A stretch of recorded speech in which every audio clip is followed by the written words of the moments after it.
Assalamualaikum warahmatullahi wabarakatuh. Nama saya Kira Evan dari Prodi Teknik Penanganan Patologi. Dalam kegiatan praktek gejala Pak, saya akan membahas tentang branchiomyces, yaitu penyakit jamur pada ikan yang biasanya menyerang pada area insang. Branchiomyces memiliki nama lain gilrut, merupakan penyakit ikan yang disebabkan oleh fungi Branchiomyces sanguinis dan Branchiomyces demigrans yang dapat menimbulkan mortalitas yang tinggi. Fungi ini menyerang pada ikan karena lingkungan yang buruk seperti pH rendah, DO rendah, atau blooming alga. Sumber utama infeksi berasal dari spora fungi yang terbawa air dan detritus pada dasar kolam. Nah, mari kita cari ikan yang memiliki gejala klinis penyakit branchiomyces yang menyebabkan kerusakan pada ikan.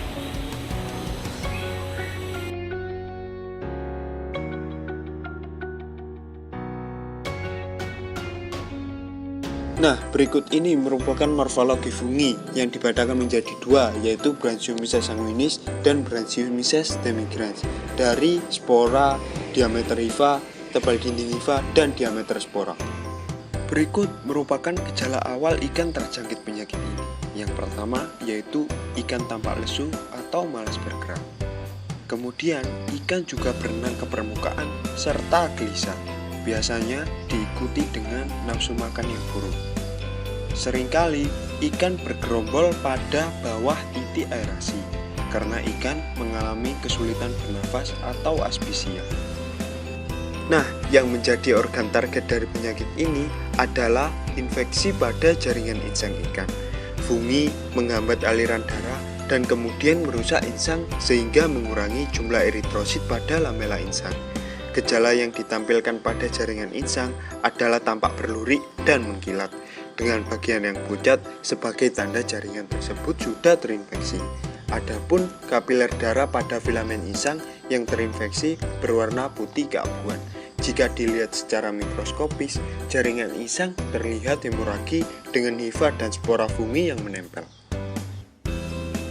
Nah, selanjutnya merupakan metode identifikasi. Metode identifikasi merupakan metode untuk mengetahui penyebab suatu infeksi penyakit.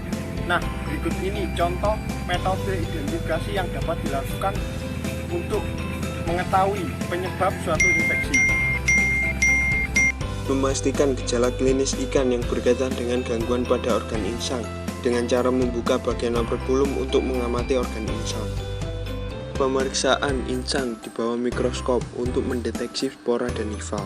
Pemeriksaan mikroskopis dengan cara kultur sampel untuk mengukur bentuk serta diameter hifa dan spora jamur.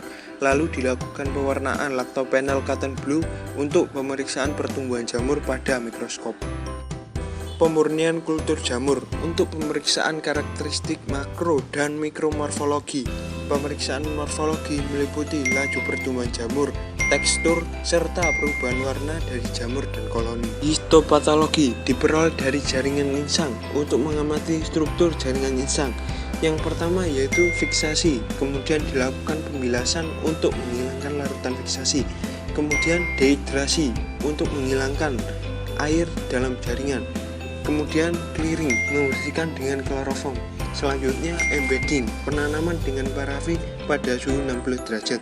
Selanjutnya cutting, pemotongan jaringan dengan tebal 5 mikron pada mikrotom. Kemudian staining, yaitu pewarnaan dengan hematoxylin dan eusin. Selanjutnya merupakan tindakan pencegahan. Tindakan pencegahan merupakan tindakan yang paling tepat guna mencegah terjadinya infeksi jamur branchiomyces.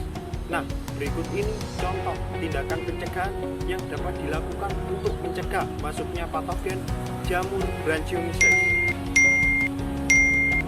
Mengurangi penumpukan bahan organik yang dilakukan dengan pemberian filter dan penyiponan.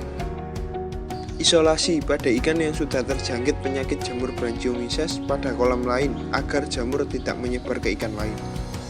Ikan yang mati harus dikubur untuk mencegah persebaran jamur patogen.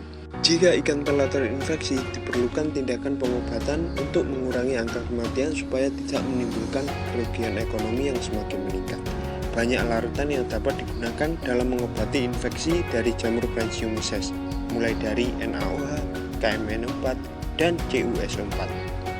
saya akan membahas salah satu pengobatan yang paling umum diaplikasikan, yaitu menggunakan KMNO4 yang sering disebut dengan PK, dengan dosis 1 gram dalam 100 liter air yang menghasilkan warna air berwarna keunguan.